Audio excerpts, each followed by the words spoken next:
Julio Cortázar no era un escritor común. Era un hombre que veía puertas donde otros veían paredes. Pero, ¿qué hay detrás de sus historias fantásticas? ¿Qué traumas y visiones formaron al autor de Rayuela? Hoy analizamos los 5 momentos más reveladores de su entrevista más íntima. Prepárate, porque después de esto no volverás a leerlo de la misma manera. Mucho antes de que habláramos de globalización, Cortázar ya entendía que el mundo era una mezcla indomable. Para él, las banderas eran solo trozos de tela que nos separaban de lo más importante, nuestra humanidad común. Escucha cómo define su propia identidad. Argentina, país de inmigración, produce así unas especies de cócteles humanos, de mezclas de razas. Cosa, por cierto, afortunada, porque yo sigo creyendo que uno de los caminos positivos de la humanidad es el mestizaje. Cuanto más grande se haga, cuando la fusión de razas sea mayor, más podremos eliminar los chauvinismos, los patrioterismos, los nacionalismos de frontera absurdos e insensatos. Todos los hombres el hombre. Ojalá. Ojalá. Impresionante, ¿no? En un mundo cada vez más dividido, sus palabras sobre el mestizaje como solución a los nacionalismos absurdos suenan más actuales que nunca. Dicen que el lugar donde naces marca tu destino. Pero en el caso de Julio, fue el ruido lo que lo marcó. Nació en Bruselas en 1914, justo cuando el mundo empezaba a arder en la Gran Guerra. Su primer recuerdo no fue de paz, sino de caos. Sí, una explosión muy cerca, es eso, ¿no? Es verdad, las circunstancias de mi nacimiento fueron nada extraordinarias, pero un tanto pintorescas, porque fue un nacimiento que se produjo en Bruselas como podría haberse producido en Helsinki o en Guatemala.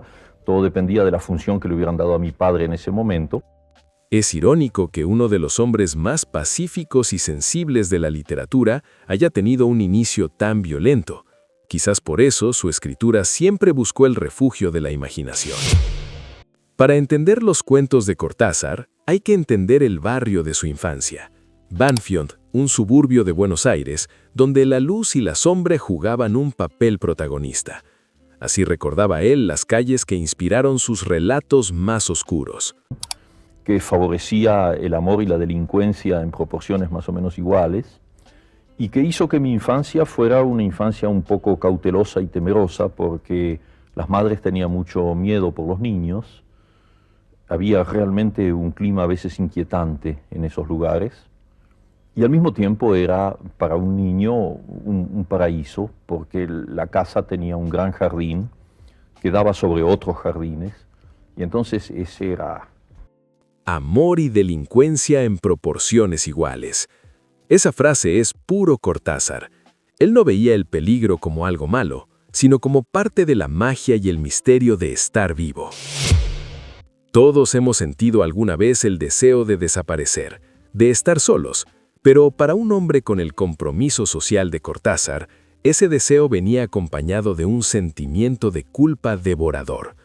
Aquí confiesa su lucha interna usando un clásico de la literatura. Un poco de tristeza tener que contestarla porque evidentemente yo sé que hay una especie de desgarramiento en mí. Yo soy por naturaleza solitario, me siento bien solo, puedo vivir largos periodos solo. Y eso sobre todo en mi primera juventud, mi adolescencia en mi primera juventud.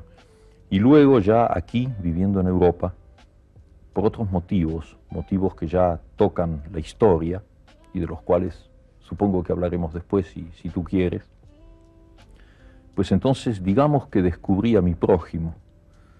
Es decir, que en ese momento lo que yo reivindicaba un poco como un derecho y casi un orgullo, el hecho de que me dejasen en paz y que yo estuviera solo, se convirtió un poco en un sentimiento de culpa. Y entonces, actualmente, bueno, tú sabes muy bien que yo trato de darme lo más que puedo cuando pienso que el hecho de darme no es totalmente inútil, que puede en algún plano tener algún sentido, haciendo eso y haciendo otras cosas que no tienen nada que ver con la literatura. Pero es un poco como la historia del Dr. Jekyll y Mr. Hyde, ¿comprendes? Bueno, digamos que el solitario es Mr. Hyde, el malo, y que Dr. Jekyll es el que trata de hacer alguna cosa. Entonces hay un continuo divorcio, una continua separación. Un enfrentamiento permanente. Hay un enfrentamiento y me sucede, y es algo que yo lamento, que a veces en grandes reuniones, en contactos humanos muy bellos, en que me siento muy bien y en que estamos haciendo cosas en común, hay un minuto en...